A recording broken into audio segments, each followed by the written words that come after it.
Hi guys, I'm here with some more Bible facts for you. This one is about animals still. So let's go over some more animal facts. Lizards. Leviticus 11:29-30 mentions several animals that are unclean, most of them reptiles related to the lizard. They include the great lizard, the gecko, the land crocodile, the lizard, the sand lizard, and the chameleon. These all were among the swarming things that swarm upon the earth. Lizards were and are common in Palestine. We're talking about different kinds of birds now. The Bible mentions some 50 types of birds. More than 350 species of birds are identified today in Palestine alone, just in Palestine. Birds are included among sacrificial animals and among clean, edible, and unclean animals. They figure in numerous stories in the Bible. The doves and raven of Noah's Ark, their habits and nesting places are referred to often in prophetic and poetic literature. Falcons.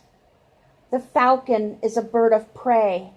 About 10 species are known from Palestine. In Leviticus 11:14, falcons are mentioned as an abomination not to be eaten. Job 28:7 speaks of their keen vision. They could see very, very well. One of the highest Egyptian gods was Horus, a falcon god. Ostriches. These things creep me out. Never did like them. The ostrich was common in biblical lands, but today it is extinct there. It was used for food and for its feathers, and it is occasionally depicted in art of Egypt and Assyria. Ornamental cups had to have been thick, heavy shells. Ornamental cups made from ostrich eggshells have been found in Assyrian graves from about 3000 BC. Ostriches are described in considerable detail in Job 39 verses 13 through 18, where their reputation for cruelty and stupidity is mentioned, as well as their blinding speed. Owls.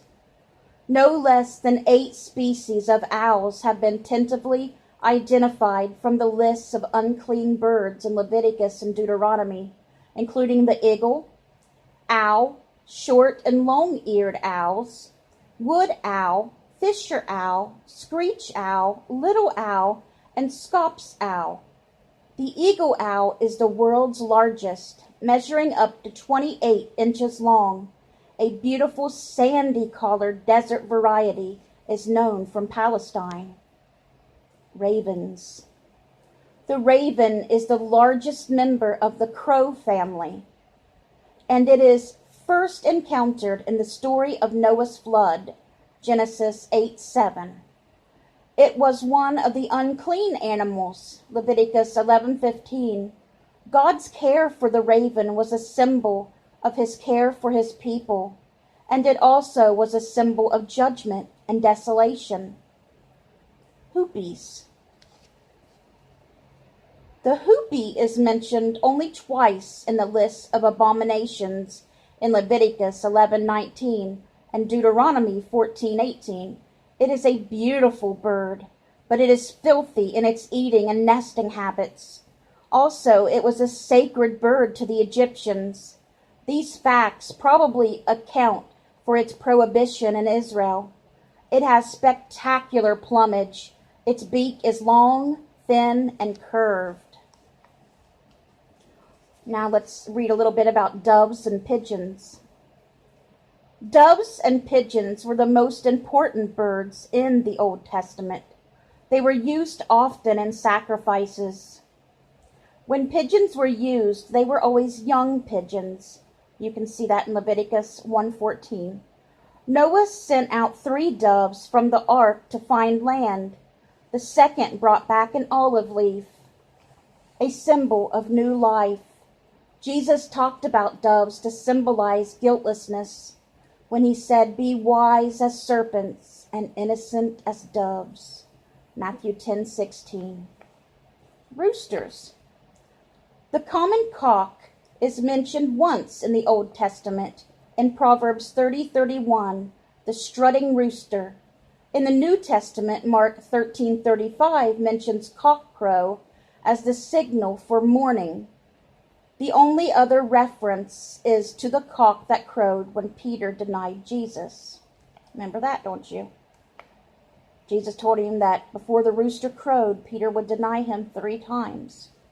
And that's exactly what happened. Hens. Jesus used a tender image in describing God's concern for wayward Jerusalem. How often would I have gathered your children together as a hen gathers her brood under her wings. Matthew 23:37. They're very protective of their babies, too. My sister will tell you that. She's pretty much scared of chickens. When we was little, we had a black chicken on our farm that had a bunch of babies, had just hatched. My sister was running after them, trying to catch one of the baby chicks to hold it. Mother wasn't going to let that happen. She flogged my sister, pecked her, and chased her all the way to the house. She's been scared of them ever since. Don't want to mess with their babies. Otherwise, chickens are mentioned only perhaps in the provisions of Solomon's table, fatted fowl, in Kings 4:23, and at Nehemiah's table, fowls were prepared for me in Nehemiah 5:18. They were not native to Palestine. Partridges. The partridge is mentioned only twice, once in a reference to hunting in its mountains, 1 Samuel 26:20, and once in Jeremiah 17:11, where it gathers a brood which she did not hatch. The Hebrew word for partridge is quail, one who calls, referring to the distinctive sound it makes. 3 species of partridge are known in Palestine, where it is the most common game bird. Quail. Quail are mentioned in connection with only one event in the Bible. When the Israelites were in the wilderness, God sent quail into the camp in the evening, and the people collected them for food. Quail are small game birds that migrate, but they can only do so with the help of the wind. The Bible states that they did come in on the wind. Numbers 11:31. Cranes. The crane is a beautiful, large, wading bird with a long neck, legs, and bill similar to a heron. It is mentioned twice in the Bible.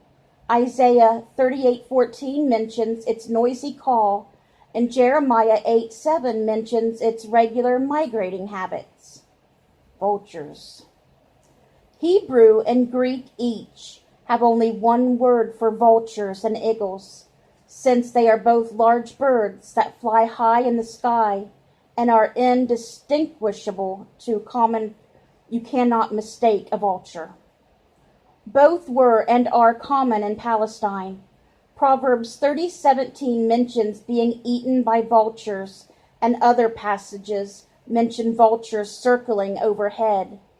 Lamentations 4:19 and Matthew 24:28. When you see the vultures circling or the buzzards circling, whatever you call them, something's dead there. Fowlers. Fowlers were people who hunted wild birds, which were very common in Bible times. Fowlers supplied birds for use as caged pets, for food, as in sacrifices. They most commonly caught birds using nets and snares, but they also used decoy birds, bows and arrows, slings and throw sticks. The references to fowlers in the Old Testament are metaphorical, usually speaking of their snares. Eagles. Eagles are mentioned more often than any other prey in the Bible. They are impressive for their great size, strength, speed, and soaring abilities. They are usually mentioned in stirring words. You have seen how I, God, bore you on eagle's wings and brought you to myself. Exodus 19:4. They who wait for the Lord shall renew their strength. They shall mount up with wings like eagles. Isaiah 40:31. Storks. Storks are large, beautiful birds, standing more than 3 feet tall. They were considered unclean, however, Leviticus 11:19, no doubt because they fed in muddy places and eat mostly mice, frogs, fish, and small birds. They too are migratory birds, as Jeremiah 8:7 indicates. About some bats. Bats are mentioned at the end of the list of unclean birds, not to be eaten, in Leviticus 11. Isaiah 2:20 mentions men abandoning the idols they had made for themselves to the moles and to the bats, the creatures living in dark and deserted places. Foxes. Foxes were well known in biblical lands. Jesus mentioned the dens in which they sleep, Matthew 8:20, and their fondness for grapes is mentioned in the Song of Solomon 2:15. Judges 15:4 and 5 mention Samson catching 300 foxes, tying them together with lighted torches between their tails and sending them into the Philistine fields. However, many scholars believe these were actually jackals, which were easier to catch. Wolves. Wolves are large, predatory members of the dog family, known for their ferocity. The imagery of wolves falling upon helpless flocks is very prevalent in the Bible. Jesus warned of false prophets who come to you in sheep's clothing, but inwardly are ravenous wolves. Matthew 7:15. All right, so we'll stop there with this video. I hope you guys enjoyed those Bible animal facts. Good night, guys.